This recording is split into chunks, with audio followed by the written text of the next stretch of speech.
Hello and welcome to Beth Israel Organ Sounds. Today we'll be speaking to Natasha Jolidon. She is the producer of the Beth Israel Organ Sounds since 2006. We'll also be speaking to Michelle Horsley. She is the new musical director at St. James Episcopal Church, and also Zana Alkazova.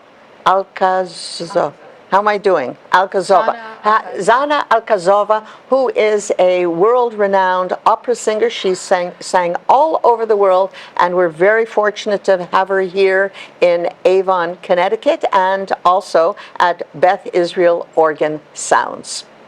Correct? Correct. Okay.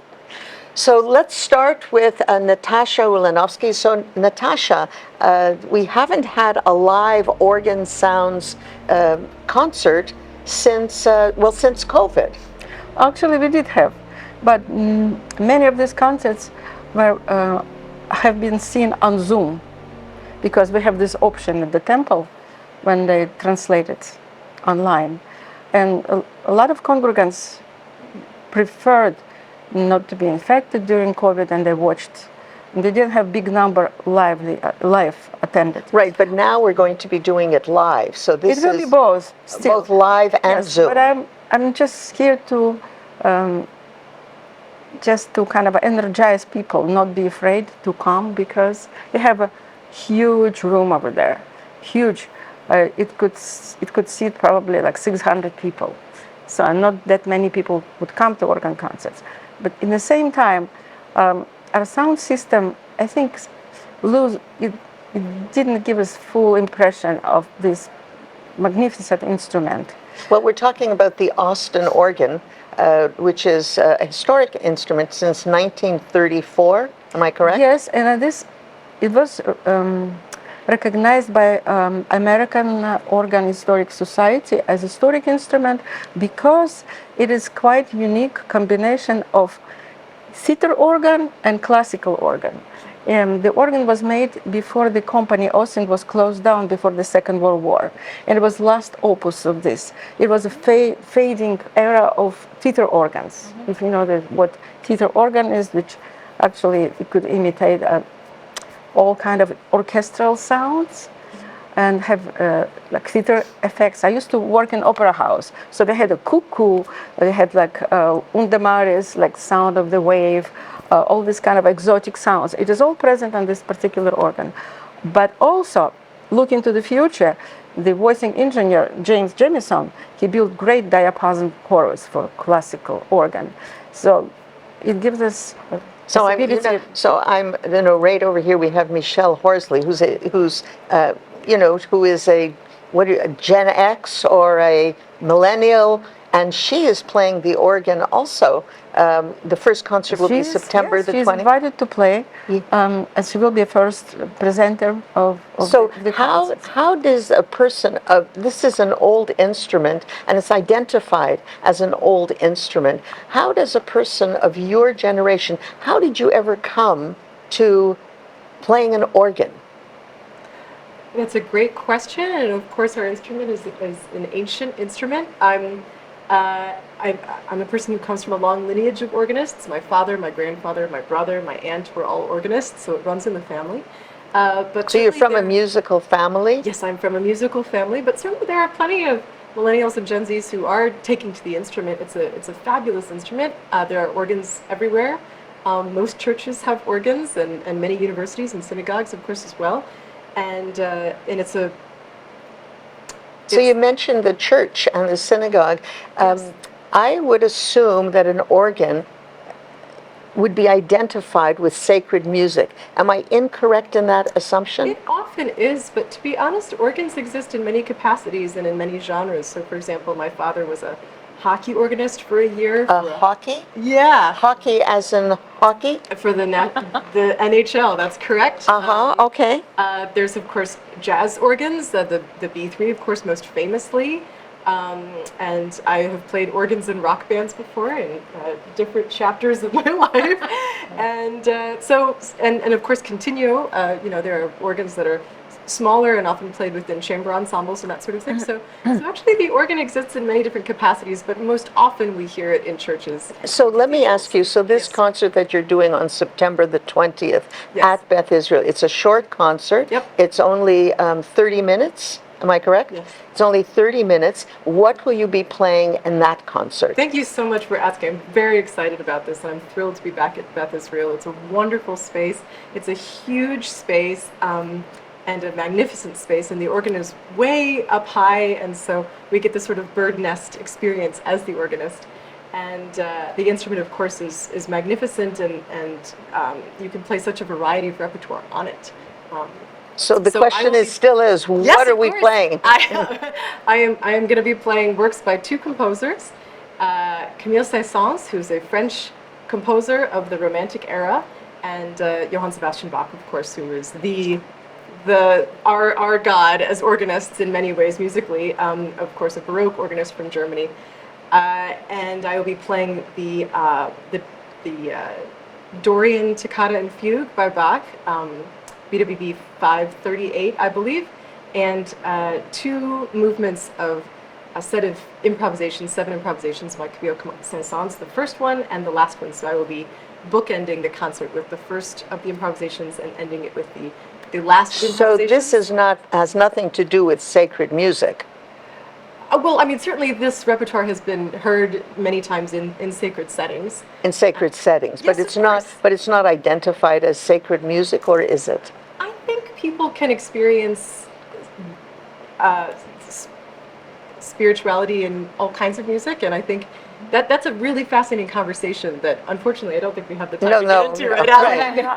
Actually, if I may, I would like to say, actually, Dorian Toccata by Bach, Dorian mode has been used just to help young people to become just modest and gracious, and it was for the bringing up good young people.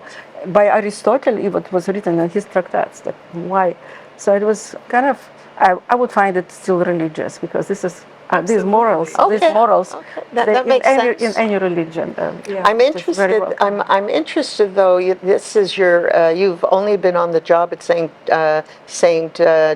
James since August the 1st. 5 days. Yes. 5 days. Yes. So you're brand new. Congratulations. Thank you so much. Welcome. Thank you. How did you come to this? Because I understand that you've lived all over the world. Mm-hmm. How did you come to here? I found a home in Connecticut. I think we all somehow make our way to this state in different ways. Right.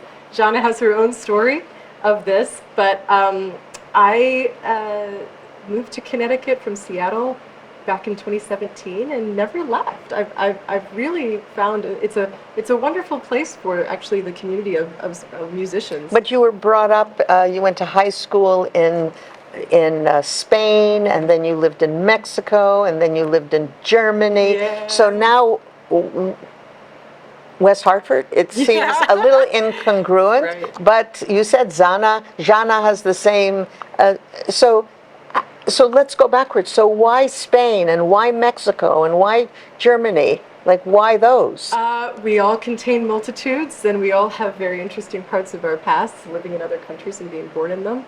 I come from a strange family, and we decided to move to Mexico when I was in high school, or Spain when I was in high school. So we lived there 4 times, in Mexico once, and then I got really interested in learning other languages, and so in college and undergrad I moved to Germany for a while. So you speak Spanish and you speak German? Yes. And you say your parents are strange. We're the same age as your parents. I bet you they weren't so strange. I bet you they were just hippies. Perhaps. Could that be? That is the association with that generation. Yes, Perhaps, that's our association. Yeah. Well, welcome to Thank you so much. welcome. It's a good place. And Jana, you also have a very complicated. Well, first of all, I should mention that Jana is an opera singer who has sung all over the world. And now she's here in Avon. A bit of a disconnect, or maybe not. I don't know. Tell me. I'm not sure. But it's So tell me where you're from originally. So, yes, a little bit. Right. I was born in Moscow, Russia. So you speak Russian. I speak Russian, yes. And then we immigrated in 1995 to Worcester. I went to high school in Worcester, went to Worcester Academy, then went to Clark, went to BU for music, and then ended So up- you graduated American schools. yes. So you see yourself as an American, or you see yourself as a Russian, or like how do you see yourself? More than anything, I'm Jewish.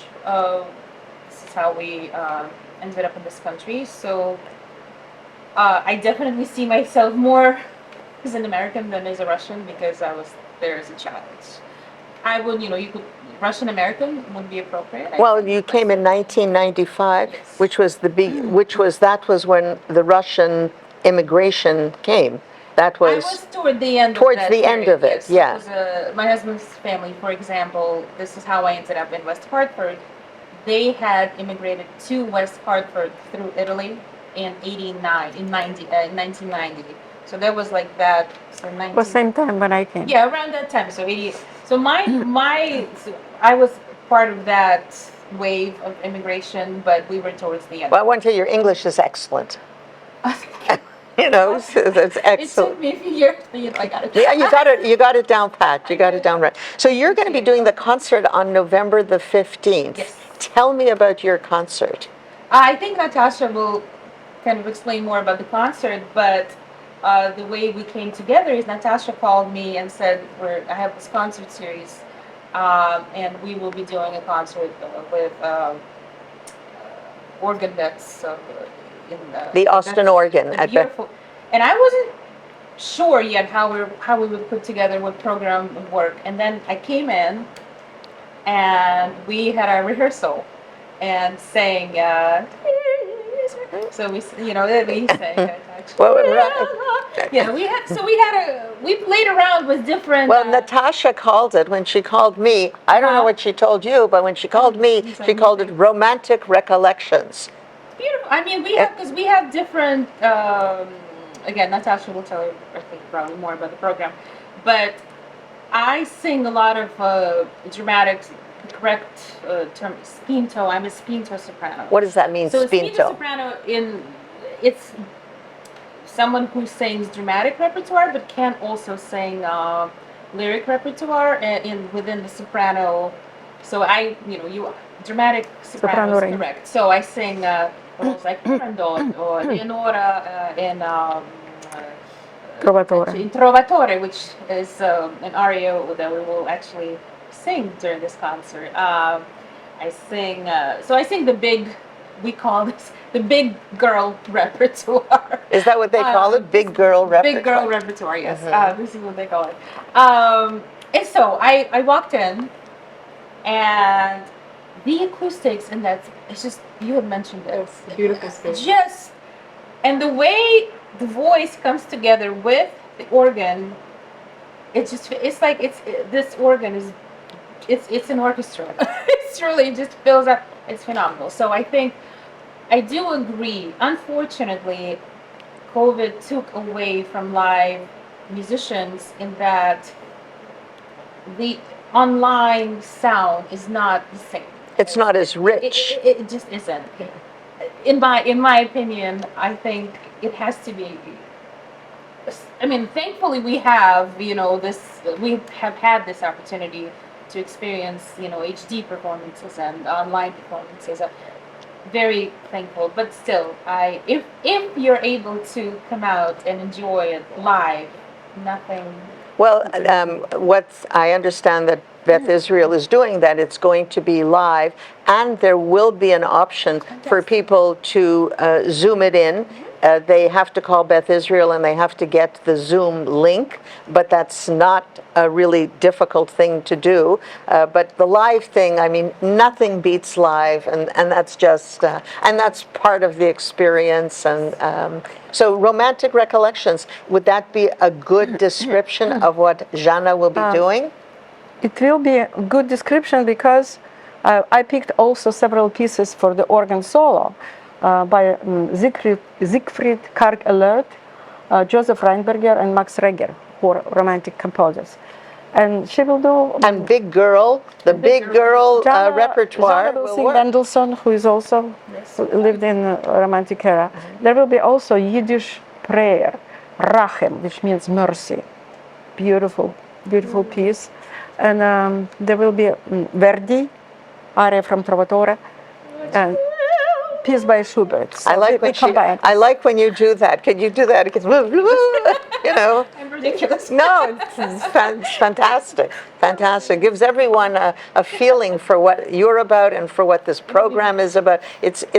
It's an exciting program. It's a program that's coming out. It's like a coming out party, and it's just beautiful. Now, there's another person also who is not here today. You have two people coming in on December the 20th, That's right. and they're two married men. Yes. Tell me a little bit about them. Yes.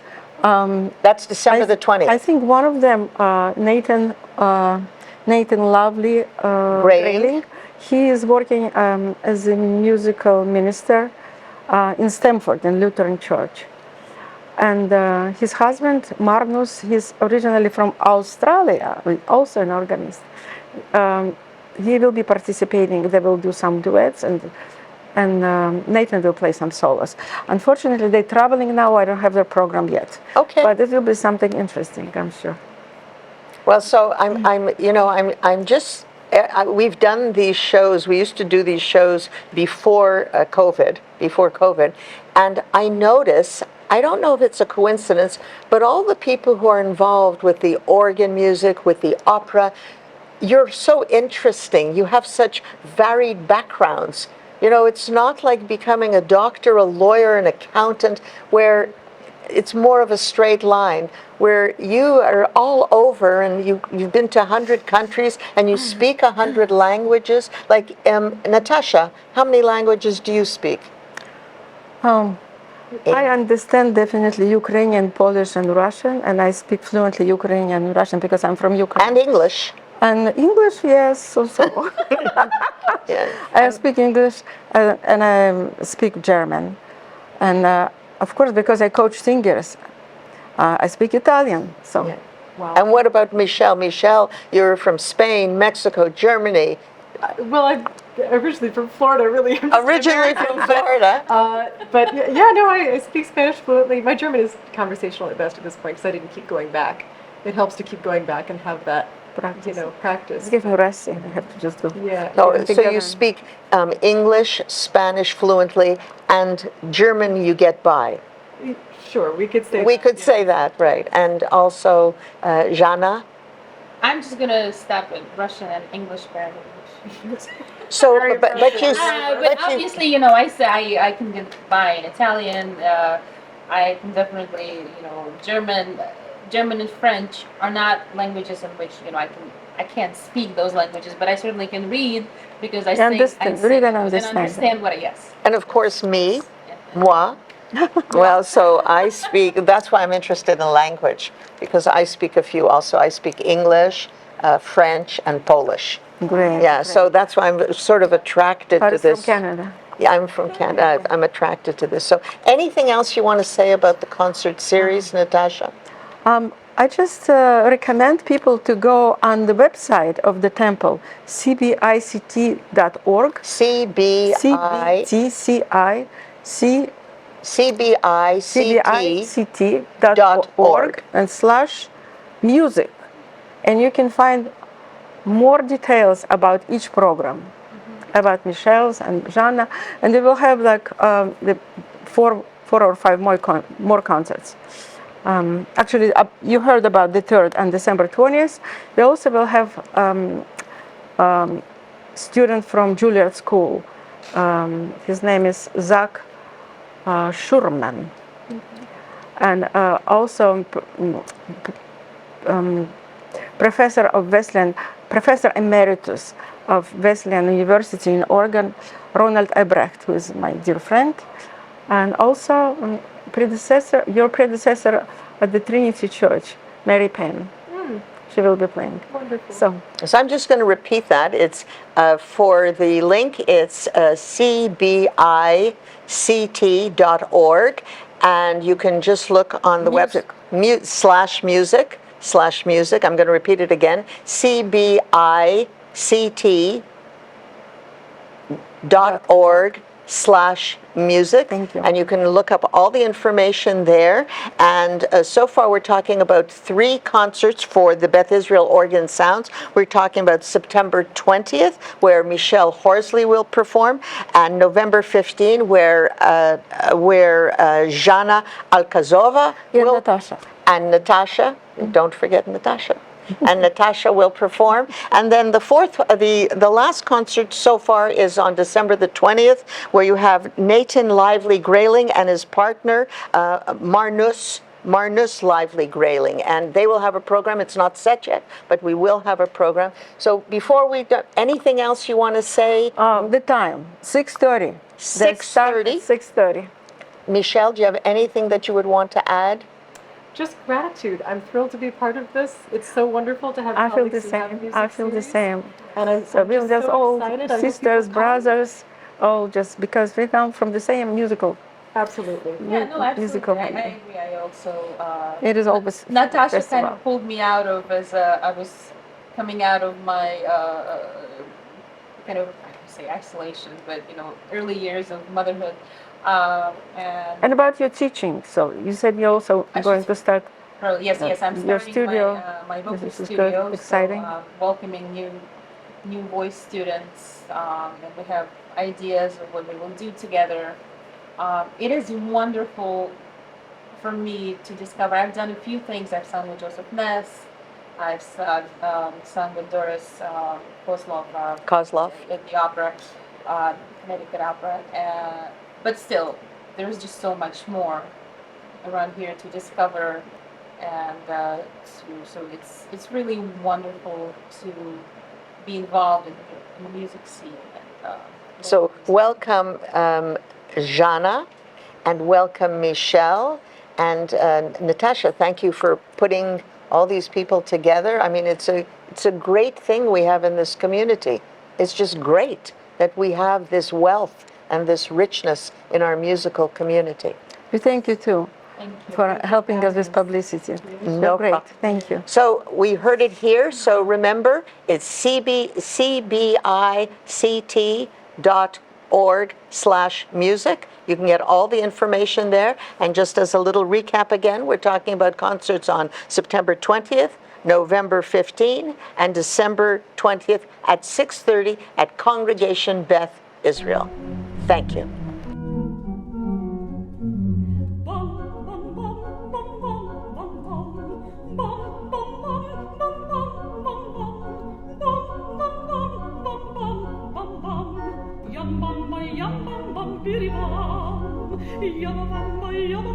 Yabba,